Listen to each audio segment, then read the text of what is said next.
छत्तीस हत्तींचे बळ असणारे, त्रस्त मुघलांना करणारे व परत न फिरणारे, तिन्ही जग जाणणारे, शिस्तप्रिय वाणिज्य तेज, जिजाऊंचे पुत्र, महाराष्ट्राची शान, हा न मानणारे, राज्याचे हितचिंतन, जनतेचा राजा, असे आहे आमचे छत्रपती शिवाजीराजे. नमस्कार माझे बालमित्र मैत्रिणींनो, माझे नाव रिद्धी शिरी सूर्यवंशी. आज 19 फेब्रुवारी छत्रपती शिवाजी महाराज जयंती. आज मी त्याविषयी तुमच्या समोर काही 2 शब्द सांगणार आहे. ते तुम्ही शांत चित्ताने ऐकावे अशी माझी नम्र विनंती. सह्याद्रीच्या कुशीतून एक हिरा चमकला, एक हिरा चमकला, भगवा टिळा चंदनाचा शिवनेरीवर प्रगटला, शिवनेरीवर प्रगटला, हातात घेऊन तलवार शत्रूवर गरजला, शत्रूवर गरजला. महाराष्ट्रात असाच एक राजा होऊन गेला, ज्याचे नाव छत्रपती शिवाजी महाराज, छत्रपती शिवाजी महाराज.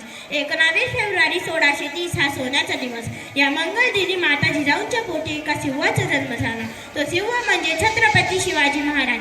छत्रपती शिवाजी महाराज हे एक केवळ पराक्रमी योद्धा नव्हे, तर दूरदृष्टी असलेले कुशल प्रशासक आणि प्रजेचे खरे रक्षक होते. शिवाजी महाराज यांनी बालवयातच अन्यायाविरुद्ध उभं राहण्याची हिंमत दाखवली आणि आपले स्वतःचे स्वराज्य बनवून माता जिजाऊंचे स्वप्न पूर्ण केले. एवढे बोलून मी माझे भाषण संपवते. जय हिंद, जय महाराष्ट्र. धन्यवाद.